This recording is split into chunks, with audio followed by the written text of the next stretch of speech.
जे बिरहा देखे रहे नो तो देखते हैं, लेकिन जब बिरहा सुने रहे नो बे लोग बैठा है इंतजार में कॉल बिरहा हुई। एक छोट सा बिरहा देखे हमारे गाँव से बिरहा तकलीफ होके वो आधा घंटा 1 घंटा या मंच के आसपास दिखाबो मत करो, कि बिरहा गाँव के बीच में हमको डिस्टर्बेंस बिल्कुल नहीं पसंद है। कभी जी 4 लाइन भूमिका के अंदर भाव लिखते हैं। अच्छा गुरु जी, पहले के समय में लोगन के बातें अलग रहे, कहे रघुकुल रीति सदा चली आई, मेहरारू पजुन ढाई। अच्छा मेहरून के ऊपर बड़ी विपदा भबका गुरु जी। बहुत पहले जितना दुख तकलीफ बा खाली हमरे डबलू गुरु जी समझो थे केकरे ऊपर दुविधा देखान बहुत होता। सीता के देख ले और सुबड़खा के देख ले तारा के देख ले। और मंजीत भैया को नहीं भरोसा होता है। तबे करे मेहरारू से पूछा ढेर बताइए। कवि जी 4 लाइन भूमिका के अंदर भाव लिखते हैं कैसे?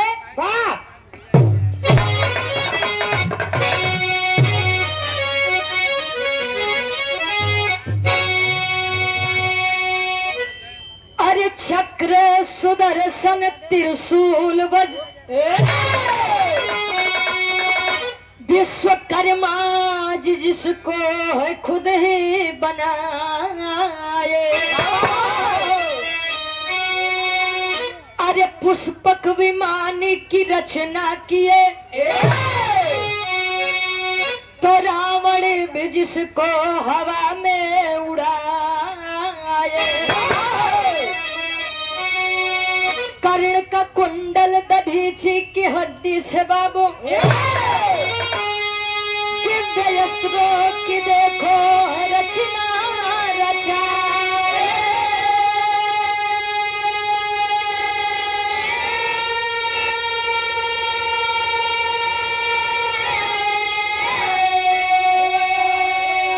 अरे विश्वकर्मा जी दुनिया के पहले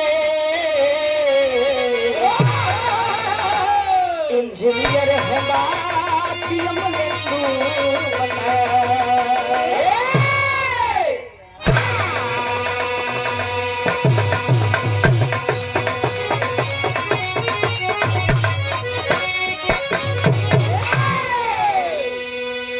कर्ण का कुंडल दधीची की हड्डी से दिव्यास्त्रों की देखो है रचना रचाए। विश्वकर्मा जी दुनिया के पहले इंजीनियर हैं बात यमलिंदु बताए। कहे वेद में भेद नहीं, भेद है विद्वानों में। पहले के समय में अगर निर्माण करता देखा जाए, चाहे सत्य होके त्रेता होके द्वापर होके, विश्वकर्मा जी से बड़ा इंजीनियर तो उड़ावे नहीं भा गुरु जी। आज आदमी बनावत है हवाई जहाज के आदमी उड़ावत है, एक विश्वकर्मा जी त्रेता युग में पूरा कर दिए पुष्पक विमान बनाए के। रावण जी आए सीता जी के हरण करने लेके चल दिए भाई कहो। मतलब विश्वकर्मा जी, अच्छा विश्वकर्मा जी हरे अलग मिजाज वाले रहे, पत्थरे से लड़का जन्माए दे। विश्वकर्मा जी के बारे में कवि जी 1 लाइन लिखते फिल्मी गजल बा। कोनो लड़का अपने परवरदिगार अल्लाह से फरियाद करे कैसे?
बड़े भाई आप हमारे सिंटू यादव प्रधान जी हमारे सर्वेपुर से, सरगीपुर से, अच्छा सरबीपुर से, हाँ बस भैया अब जान गए।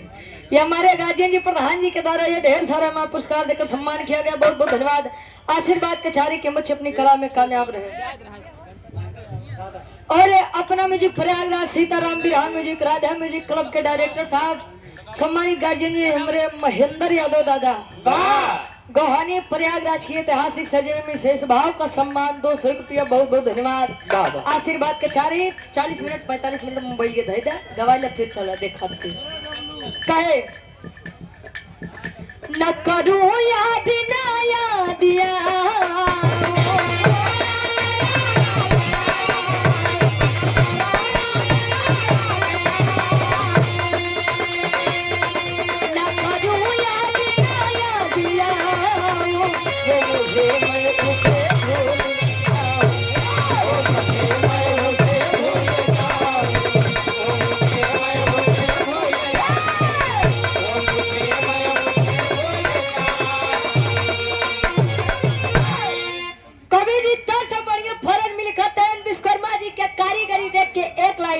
हमरे अमरेंदु गुरुजी लिखते हैं कैसे। और सम्मानित गार्जियन जी उदय राज फौजी साहब गार्जियन जी के द्वारा 100 रुपया, बहुत बहुत धन्यवाद। आशीर्वाद के छारे के हम बच्चे अपनी कला में कामयाब रहे। कला विश्वकर्मा अपनी दिखा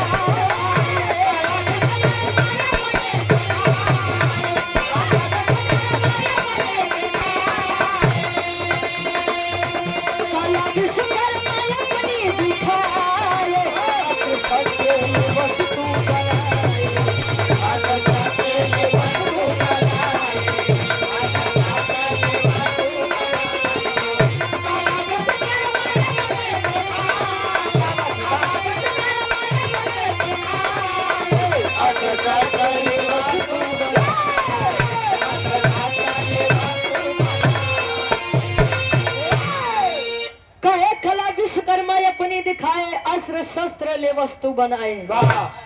कारीगरी रहे विश्वकर्मा जी के गुरु जी दधीची जी के हड्डी से अस्त्र का निर्माण कर दिए। आप लोग जानत होगा कि एक मुनरी रहे पूरे रामायण भर में वो जहाँ का कुल नाशे करे मुनरी न बजरंगी भैया। हाँ सत्य बात चला कोनो बात में तू कहा खा में का जानी थी। और आप सम्मानित गार्जियन जी डॉक्टर जी के यादव जी ये आपके द्वारा 100 रुपए का सम्मान, बहुत बहुत धन्यवाद। आशीर्वाद के चारे के हम बच्चे अपनी कला में कामयाब रहे। धर्मार्थ चिकित्सा सेवा बाईपास दुर्गापुर रोड अमेठी ये आप गार्जियन जी के द्वारा 100 रुपया, बहुत बहुत धन्यवाद। आशीर्वाद के चाह रही।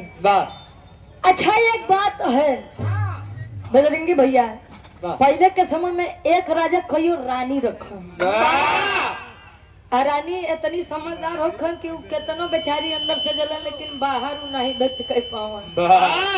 आज के जमाने बड़ा उल्टा बा। आज रानी 4-5 राजा रख लेते सर तहार वाली कितना रखे बा? अच्छा इनकर पूरा हिंदुस्तान रखे बा। वो कैसे हो? फलावर नहीं फॉलोवर कहते। कहानी का शुरुआत बा कैसे। मान सिंह यादव जी इसी ग्राम से 100 रुपए का सम्मान। अच्छा मान सिंह यादव जी इसी ग्राम से 100 रुपया, बहुत बहुत धन्यवाद। आशीर्वाद के चारे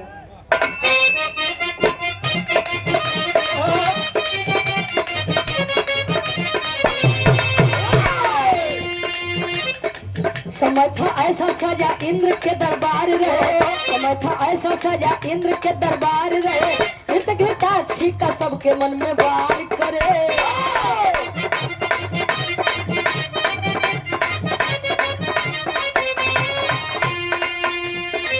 अग्रताक्षी जो नृत्य की दीवानी थी, अग्रताक्षी जो नृत्य की दीवानी थी, उन्हीं की बेटी चित्ररंग दशयानी थी।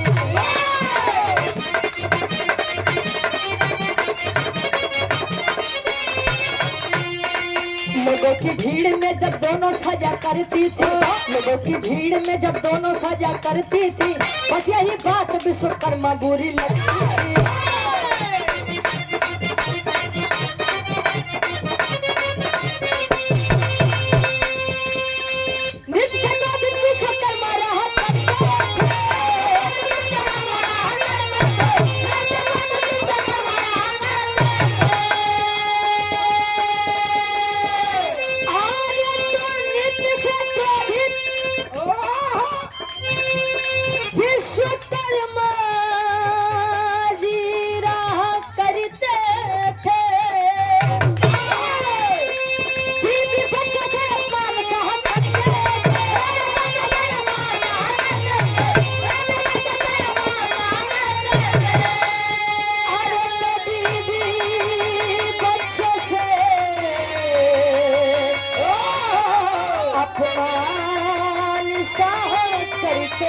थे।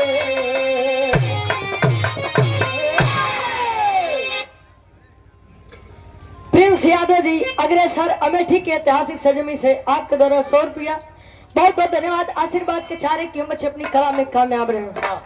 कहानी पर तनी से आप लोग विचार करिए। विश्वकर्मा जी निर्माणकर्ता की यदि बात किया जाए तो सबसे पहला नाम विश्वकर्मा जी का उठता है। विश्वकर्मा जी की जयंती पूरे भारत देश में लोग हर्षोल्लास के साथ मनाते हैं। कब जानते हैं? 17 सितंबर को। विश्वकर्मा जी की एक पत्नी थी जिनका नाम अप्सरा घृताक्षी था। एक रानी और भी रहे विश्वकला जी का नाम रहे। अप्सरा घृताक्षी इंद्र जी के दरबार में नाचने और गाने का कार्य करती थी। पहले के समय में नृत्य होके नर्तकी नाचे, आज के समय में हुए ऑर्केस्ट्रा हो गए बा। अबे सुनबे भय कि बलम के भांगड़ू बाबे लनवा है तले म्यूजिकियो बड़ा बढ़िया बताए दिया रे वाह। घृताक्षी विश्वकर्मा जी की पत्नी थी। अब विश्वकर्मा जी के पहले तो बड़ी इज्जत रहे कि जहाँ आदमी देखा रे विश्वकर्मा जी ठीक बा, बढ़िया भैया बढ़िया बा। बस बस यहाँ से ठेका मिला बा, जहाँ तक वो निर्माण करे आवत तो बातचीत होकर। अजले इंद्र जी के दरबार में पहुंचे थे आदमी यह कहा कि यार कुछ होखा, लेकिन विश्वकर्मा जी के मेहरारू बड़ी नगद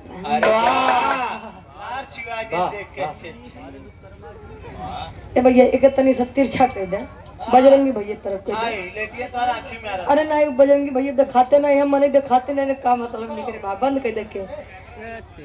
अच्छा कैमरा वाले लगवा तनी सब तिरछा कह दे चोनी लगा दे। घृताक्षी और विश्वकर्मा जी की एक बेटी जिसका नाम चित्रांगदा बताया गया। चित्रांगदा भी अपने माँ के साथ नाचने और गाने का कार्य करते थे। जब विश्वकर्मा जी इतनी बतिया सुने कि मेहरारू और एक बिटिया बड़ा बढ़िया नाचत थे गावत थे। अब इतनी बात जब विश्वकर्मा जी का तनिको नीक नहीं लगा। भाई मेहरारू से तो दुनिया हारा बा, इतिहास गवा बा न बजरंगी भैया।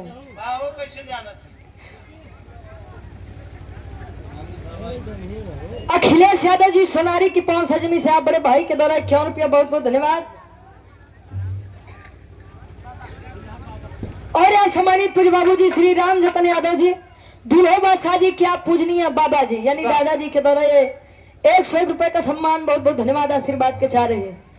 मेहरारू से तो दुनिया हरा बा, इतिहास गवा बा, कहीं तिरिया चरित्र दैबो न जाना है। मेहरारू के चरित्र तो भगवानों नहीं जान पाए ना, आप लोग तो बहरहाल इंसान है। पहले के दुल्ही है भैया मांग भर के सेनूर लगावे यहाँ से कि हमरे दुल्हा के आयु लंबी होख। नरेंद्र चाचा आज के दुल्ही तनी सा टीक ली हूँ बगली से बाल आगे कर ली है ताकि ई न लगे कि हमार शादी बियाह भबा काहे बदे जानत है। ये जल्दी मारा दूसरे जाई तहार वाली कितना लगा थे यार वाली बेलचस लगावत है। और आप सूरज बिरहा music Ram surgical care Sonari road Ramganj Amethi की तरफ से। अच्छा ये हमारे गार्जियन जी के द्वारा 500 रुपया पहले दिए रहे 100 रुपया वही देते हैं। अच्छा और इनका चैनल है फेसबुक यूट्यूब पर सूरज बिरहा म्यूजिक पर। बहुत बहुत धन्यवाद। दिन दुना रात में तरक्की करा भैया लेकिन जो उनके ओके ध्यान दिया ठीक बा। सूरज बिरहा म्यूजिक ये अपने अमेठी का ना भैया रामगंज अमेठी रामगंज अमेठी के। हाँ हाँ भैया जानो महाराज ए भैया। अच्छा विश्वकर्मा जी आए अपने बिटिया चित्रांगदा का बड़ा कह लड़की लड़की बात कर भी रहा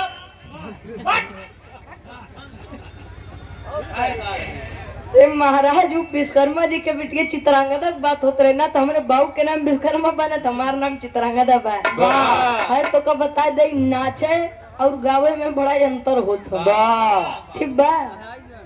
हाँ नहीं तो उठाई के यूट्यूब देख लगर कहूँ माँ जरा से कमर लचकी हो तो दिन से बिरहा बंद कर देवे पागल आदमी ए भैया। अच्छा यार चित्रांगदा के पिता विश्वकर्मा जी जब चित्रांगदा को डांटने लगे तो चित्रांगदा का मन बड़ा उदास हो गया। जब मन उदास हुआ तो बेचारी स्वर्ग लोक छोड़ के आवत बका ई अपने मृत्यु लोक में भ्रमण करत बा। होत का एक लाइन गीत लगत बा। ई गीत आज कुछ दिन पहले मार्केट में बड़ी वायरल रहे। कैसे गुरुजी?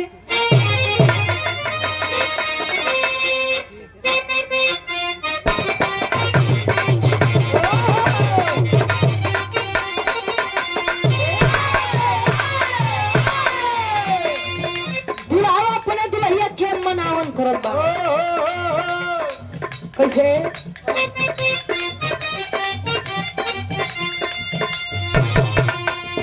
हई सेंट मकौआ हमारे खातिर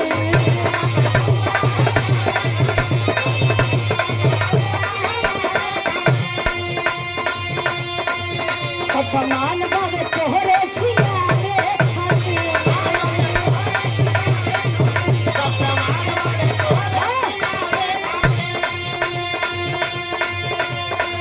हई सेंट मकौआ हमारे खातिर सपमान बाबे तोहरे सिंगारे खातिर काले दुलही काए टिकली लैला झुमका लैला कजरा हाय खाई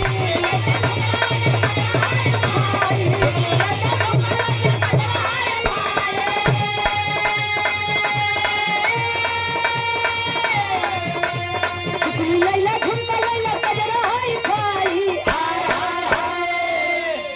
सड़िया करियई से लाई सड़िया करियई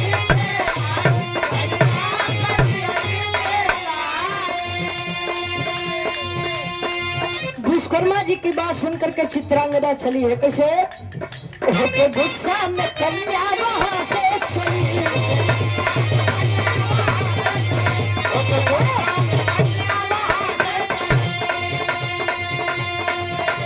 मुकवा में आई कचनारी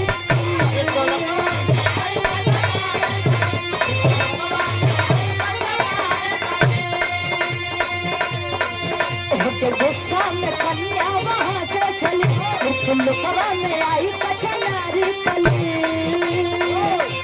होके इधर उधर कहे कि किधर जाए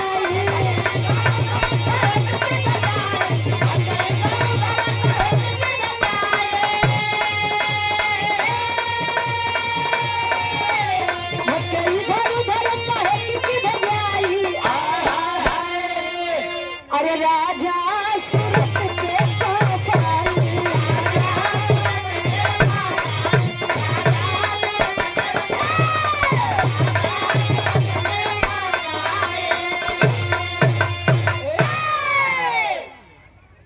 और अपना सम्मानित हमारे गार्जियन जी आप उदयराज फौजी साहब।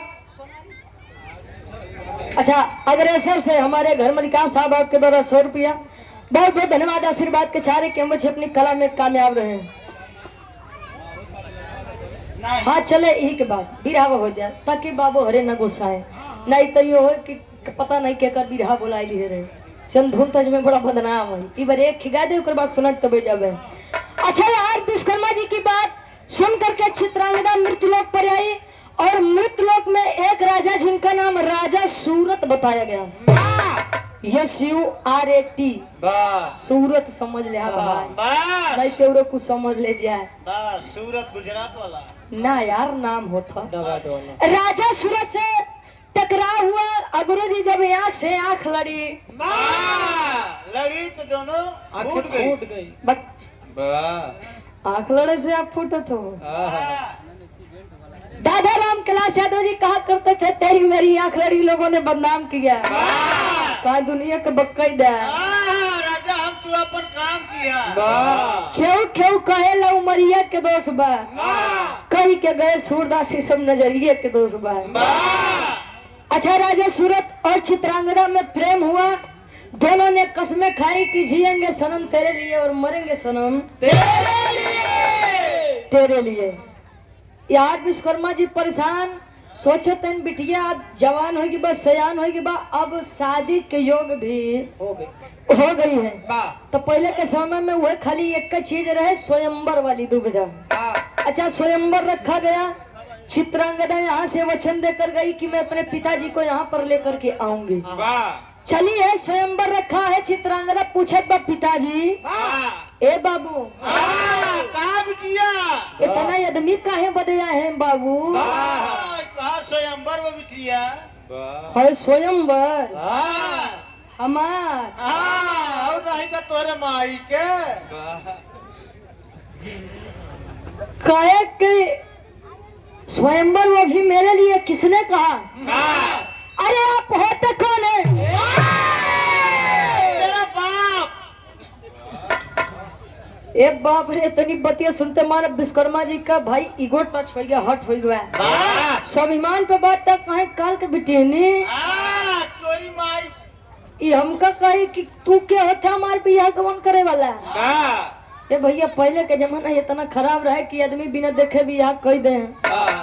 अच्छा, जब इतनी बात हुई, देखिए अगर लोग कहते हैं कि विवाह के बाद शादी करना, किसी से प्रेम करना गलत है, तो भी प्रेम किसी और से और शादी किसी और से करना ये भी गलत है। पता लग कि लड़का दूसरे जगह बातचीत करत, दोनों जने बियाह दूसरी जगह हो गया है।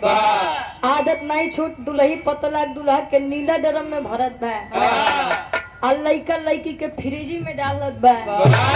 काहे चार जीवन नष्ट करत है? जे जहाँ जाओ के जाए तो सीधी बात भैया तू करत है, तू जाना मन ये वैसे न तो का मतलब बा ढेर दबाव डाले से का गुरुजी।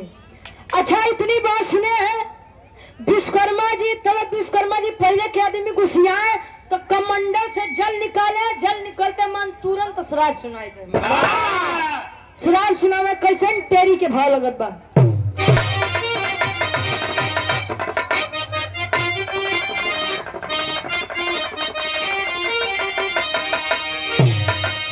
अरे तो स्वयंवर अपने आप रच दिए,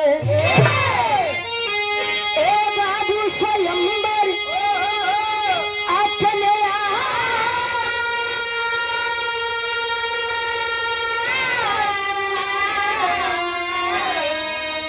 अरे स्वयंवर अपने आप रच दिए। अरे तो दुआ तो दिए नहीं, बदले में मिला सजा।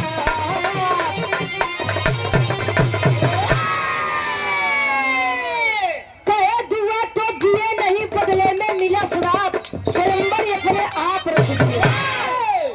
श्राप सुनाए कि ऐ लड़की, तूने जिस किसी के लिए मेरी मान मर्यादा को भरे समाज में मिट्टी में मिलाया है, मैं तुझे श्राप देता हूँ कि यदि तू किसी से भी मेरी मर्जी के खिलाफ शादी करेगी तो तेरे शादी करते हुए वह यमलोक में पहुंच जाएगा। यमलोक का मतलब यमराज जी आई, हाँ यमराज जी लेके चली जाए, यानी मृत्यु के देवता आएंगे और तुम्हारे पति को लेकर के जाएंगे। इतनी बतिया जले चित्रांगना सुनत बा, विचार करत बा, आय हाय दुआ तो देना था, आशीर्वाद देना था, वो तो देवे नहीं भैया। शराब पिए लोग सुनाई दे, हम तो जिये हमार दुल्हन मर जाई, बता रहा। चलिए आई है मृतलोक में, नदी के किनारे बैठी है और यही सोच करके पानी में कूदी है अपनी जान देने के लिए। पानी का बहाव तेज है, पानी के बहाव से लड़की मूर्छित होकर के बहते बहते पहुंचती है एक मुनि जी की कुटिया के पास, जिनका नाम ऋतिक ध्वज मुनि बताया गया।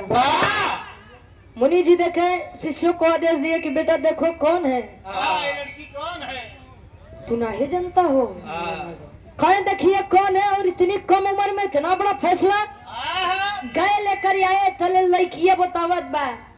कवि जी लिखते हैं जिन्हें रहन चल गए बेचारू कहारा से गीत कवि जी लिखते हैं, चौक के भाव लगत बा।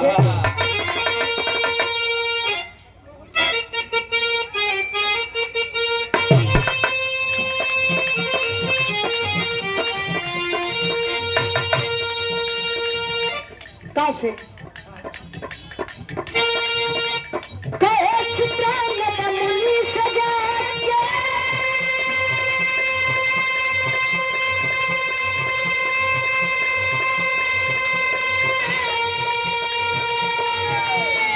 जीवन अब स्वीकारी नहीं,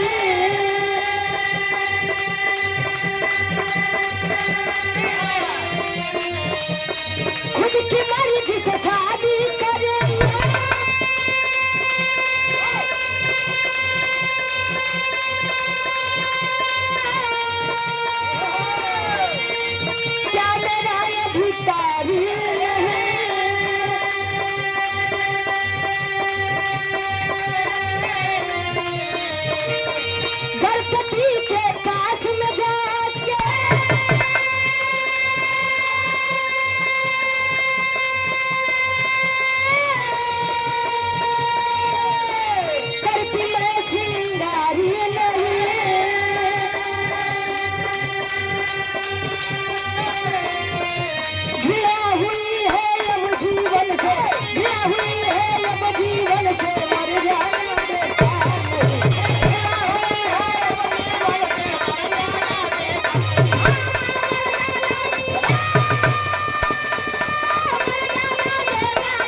गार्जियन जी, अभय प्रताप यादव एडवोकेट साहब किसी भी व्यक्ति के साथ अन्याय के खिलाफ निशुल्क मुकदमा लड़ेंगे। कहाँ है भैया? आज के समय में निशुल्क सेवा जे दे जानला उसी बड़ा समाज सेवी की होइए नहीं बा। अभय प्रताप भैया के बार बार गोल लगी भैया। अच्छा भैया हमारे बहुत बहुत धन्यवाद। अच्छा, हम चाहेंगे कि आप मंच पर आ जाइए। क्या कहना?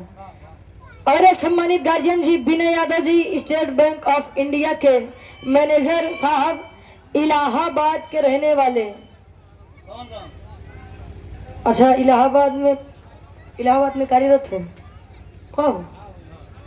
और अपने समाज के लोगों के लिए कर बल छल किसी प्रकार की जरूरत में पूर्ण सहयोग।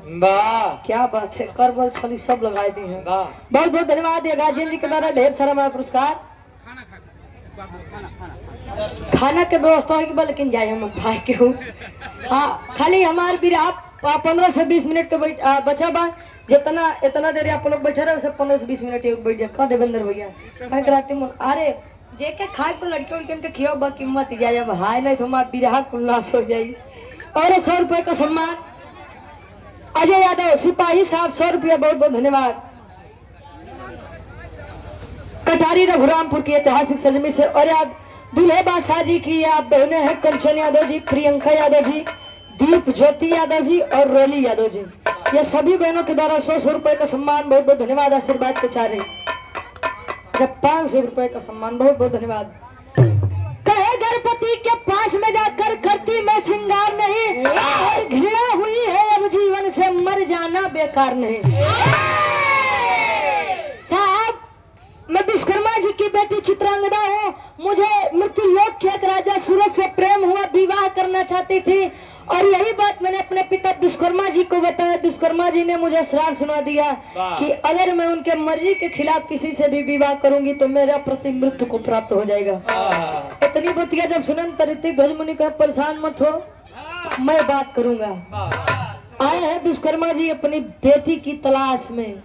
ऋतिक ध्वज मुनि जब समझावे तब विश्वकर्मा जी लगे गुस्सिया, कहे तू का जाना जकरे न मेहरारू न लड़का हुई इज्जत बेइज्जत का जाने हो। इतनी बतिया जब ऋतिक ध्वज मुनि सुने तो गुस्सिया गया, कहे बड़ा शराब सुनावे के तोर शौक बा। कमंडल का जल निकाले, कहे कि विश्वकर्मा जी बड़ा घमंड है, अहंकार है आपको अपनी इस देह पर, सुंदरता पर, अपने इस कार्य पर। अरे चाहिए हम आपको श्राप देते हैं। तार विशाल रूपी एक वानरे में परिवर्तित हो जाए। वानर का मतलब बनरे में परिवर्तित हो जाए। इतन कह के चले पानी फेंकते हैं, विश्वकर्मा जी के श्राप लगा गुरु जी। विश्वकर्मा जी कहे साहब गलती हो गई, केवल ही तन से मुक्त कराई दे, बाद में आज के बाद कोनो गलती हुई भी नहीं करी। भाई अब मुक्ति तब है मिली जब राजा सूरत का लियाई के उबार। अच्छा, यार राजा सूरत के खोज में विश्वकर्मा जी मुक्ति मुक्ति मुक्ति मुक्ति करत करत पहुंचते अंजन प्रदेश। वह अंजन प्रदेश जहाँ हनुमान जी के लालन पालन जन्म भर है। अतले हुआ के जितना कुछ छोट प्रजाति के बानर है, तो बड़काए बानर का देख के विचार करते हैं, खाटी इलाहाबादी तर्ज लगत बा। आखिरी गीत बा कैसे?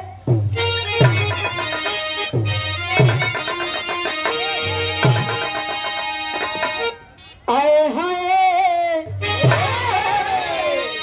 अरे राम झकोर मार झुलनी। बाबू राम हरे यादव जी गाँव झूसी नरेश प्रयागराज। अरे राम झकोर मार झुलनी का है साड़ी लहराए हो झकोर मार झुलनी।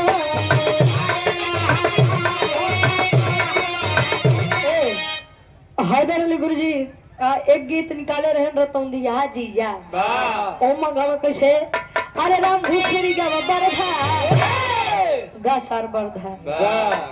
अरे घुसखोरी का बरधा का है सारी यही मझारी घुसखोरी का बरधा। अरे हमार मुड़ी कतली दुलही कहे, अरे हमार मुड़ी कतली तमोर बुढ़ा माही हमार मुड़ी कतली।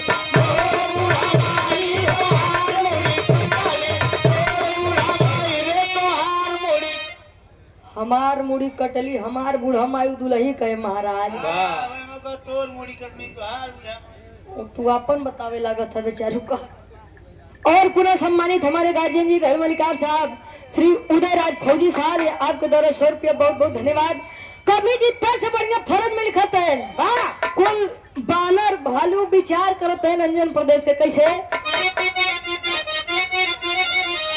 अरे कहाँ से जा बनरा बजरंगी भैया, अरे कहाँ से जा बनरा मोर गाड़ी कहाँ से आया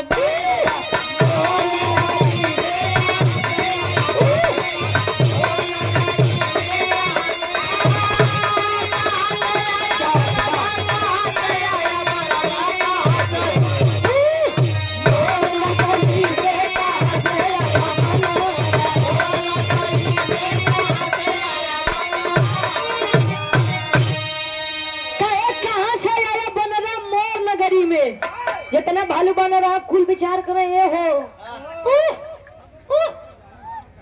असर देना है बतौर खानदानी करना में डब्लू विश्वकर्मा बतू खानदानी असर कहाँ से जाई भाई। अरे आप सम्मानित बड़े भाई हमारे अनिल यादव जी भवानीपुर की ऐतिहासिक सरजमी से ये आपके द्वारा 100 रुपया बहुत बहुत धन्यवाद आशीर्वाद के चारे की हम बच्चे अपनी कला में कामयाब रहे। हनुमान जी देखो हो विश्वकर्मा जी तू बानर बन के आया तो कुछ बरियारे कांड करके लौटा है। विश्वकर्मा जी का बात बा अरे महाराज ऋतिक ध्वज मुनि के श्राप लग बा मुक्ति के खोज में निकला ही अब यहाँ आई गई बस खाली एक बार बता दे राजा सूरत कहाँ है। एक पहले के समय में कोनो भी काम होखे तो के पीछे कोनो विधि के विधान होखे। विश्वकर्मा जी वानर तो बने लेकिन वानरी रूप में भी उन्होंने एक ऐसा कार्य किया जो पूरे रामायण के लिए आज भी एक ऐसा वरदान बना। शायद वो दोनों न होते तो सीता जी का लाभ बड़ा दुर्लभ हो जाता। हनुमान जी कहा बस बस यार रुका अब हम जाते पार मुक्ति हम ही खो जाए। गए कहा इंद्र जी के दरबार विश्वकर्मा जी के मेहरारू घृताक्षी लगे कहे सब दिन नचबे गाऊ करबू कि कुछ औरो कार्य करबू कहे का कहे तहा जना विश्वकर्मा जी वानर बन के मृतलोक में हमारे नगर में खोजत हैं टहरत हैं कहे तब कहे हम चला विश्वकर्मा जी लेके चला हनुमान जी लेके चला इनके का विश्वकर्मा जी के मेहरारू घृताक्षी के होठ का कभी जी लिखत है।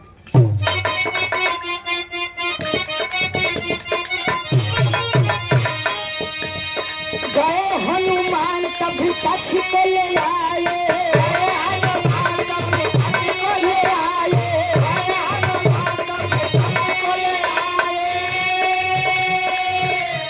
वानर बन के विश्वकर्मा संबंध बनाए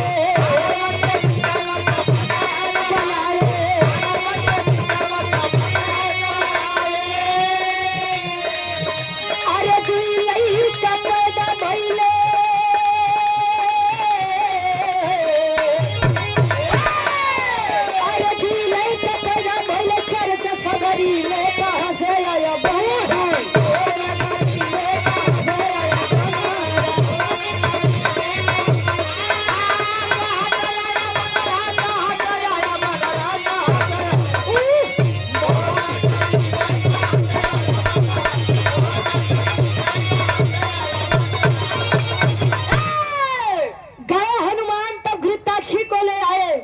घृताक्षी जी आई एक बार तो बड़ा मुस्कुराए अरे विश्वकर्मा जी के हमरे ये हाल इतनी लंबी पूंछ इनकर इतनी लंबी पूंछ मुंह देखता लाल बनर की नहीं एकदम सेम टू सेम लागत बा जैसे बनरे के तने पाए हो जन्म से।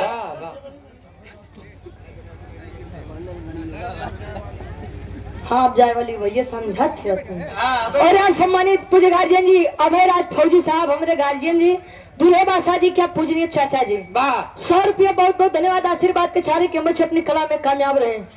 आई घृताक्षी जी तो हनुमान जी का देख के मुस्कुरा मत कहता कहीं काम करा तो अगर प्रेम चाहिए ये विश्वकर्मा जी के तो काम करा तू बनरी बनी जा आरती बने बाने घृताक्षी तो देखा हनुमान जी का मुख आधा दिमाग में खराब बा। मजे खाब सूरत सुंदर हम बानी, केहू से न कम बानी। वाह वाह वाह कहे बतावा हमें तनी सुंदर और हम चलो बनरी बनबे इनके बदे। कहे अगर प्रेम चाहिए तो बनी जा, नहीं तो निकल ला पतली गली से। और सम्मानित गार्जियन जी, अभय राज यादव गार्जियन जी हमारे एडवोकेट साहब जोशी ग्राम सभा के हैं, चाहेंगे कि भैया आप आ जाइए मंच पर, मुलाकात हो जाए, नहीं तो मंच से उतरने के बाद मुलाकात हो जाएगी। कहो ये आपके द्वारा 100 रुपए का सम्मान, बहुत बहुत धन्यवाद, आशीर्वाद के चाह रहे हैं। अच्छा, बानरी रूप लेके घृताक्षी जी विश्वकर्मा जी के सामने लगे पोज पर पोज मार रहे हैं। यहाँ जब अच्छा मेहरारू जात हो था ऐसे गुरु जी कि अगर तनको लड़का नगद दिखाई तो कुछ न करिए, लेकिन अगर बारी आगे पीछे करे लगी तो समझ जो कुछ न कुछ दाल में काला बा। अच्छा यार, घृताक्षी जब यार वाहर करे तो विश्वकर्मा जी कहे मुक्ति के भाड़ में। अब कैसो पहले युक्ति के जोड़ लगा बा, विश्वकर्मा जी लगे घृताक्षी के पीछे पीछे भागे। अच्छा प्रेम बना, दोनों में संबंध बना। वानरी रूप घृताक्षी जब गर्भवती हुई गुरुजी, गर्भ धारण हुआ, धीरे धीरे समय बीता तो 2 वानर पुत्रों को जन्म दिया घृताक्षी जी ने वानरी रूप में। 2 वानर पुत्रों का जब जन्म हुआ तो घृताक्षी जी कहीं कि यहाँ हम प्रेम खोजे आ रहे, 2 लड़का जन्म ले हम।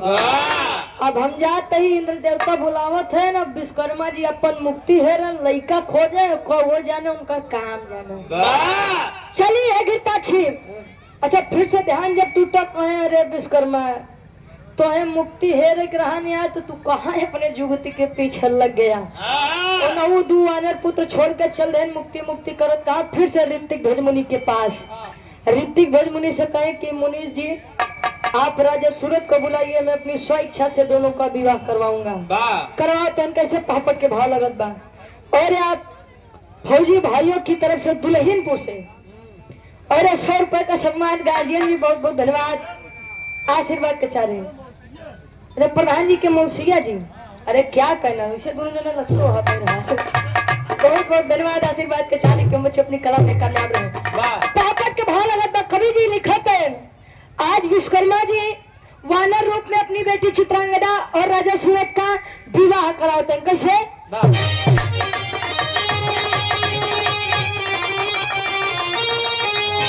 अरे कहे मुनि जी करदा कन्यादान मान न जाए दे। अरे कहे मुनि जी करदा कन्यादान मान न जाए दे। तन्ना ही साहबा दुनिया में अपमान मान न जाए दे।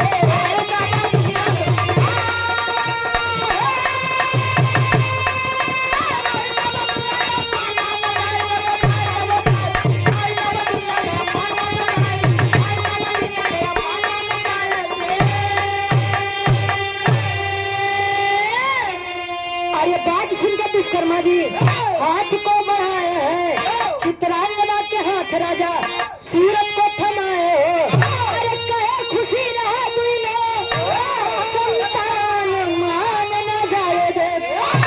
तना ही साहब दुनिया में अपमान मान न जाए दे। विवाह कराए, श्राप से मुक्त हुए और फिर से विश्वकर्मा जी चल दिए अपने कार्य के लिए। अब जरा विचार करेंगे, जिन 2 वानर पुत्रों का जन्म हुआ, वानर रूप विश्वकर्मा जी और वानरी रूप घृताक्षी के बीच में जो 2 वानर पुत्रों का जन्म हुआ, उनका नाम कहाँ पड़ा? कवि जी लिखा तन खड़ी के भाव लगत बा।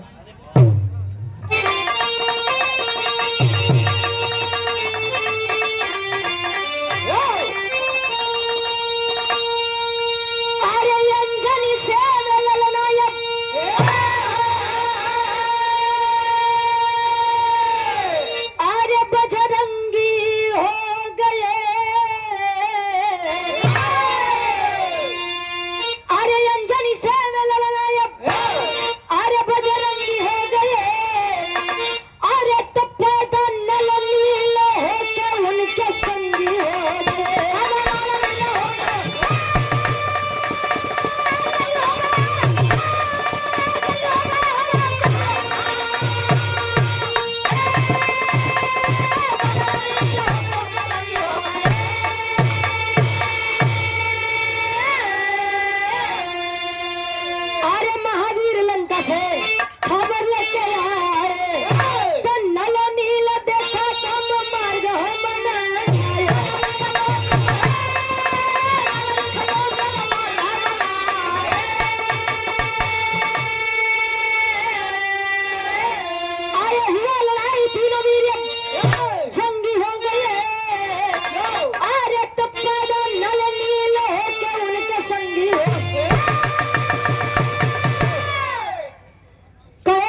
पैदा नल नील हो के उनके संगी हो गए।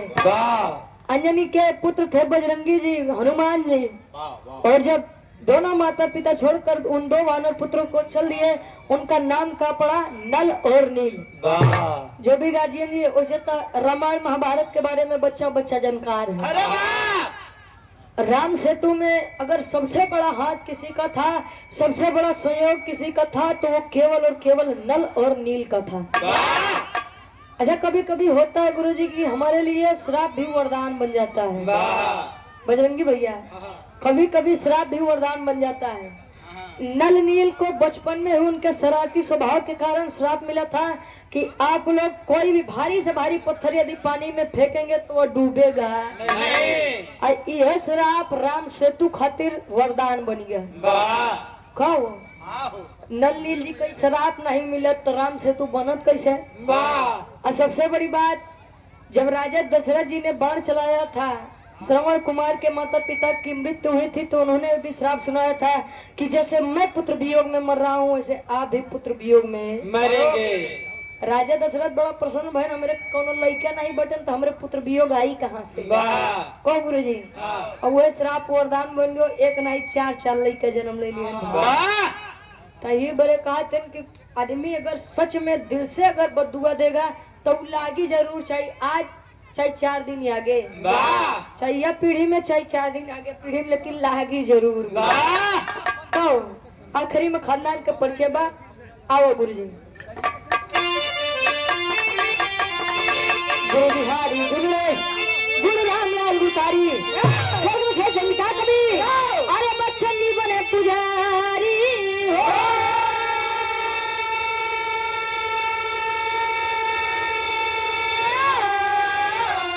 अरे स्वयंवर अपने आप रच दिए, गावे रुचि पानी का पानी ना, स्वयंवर अपने आप रच दिए।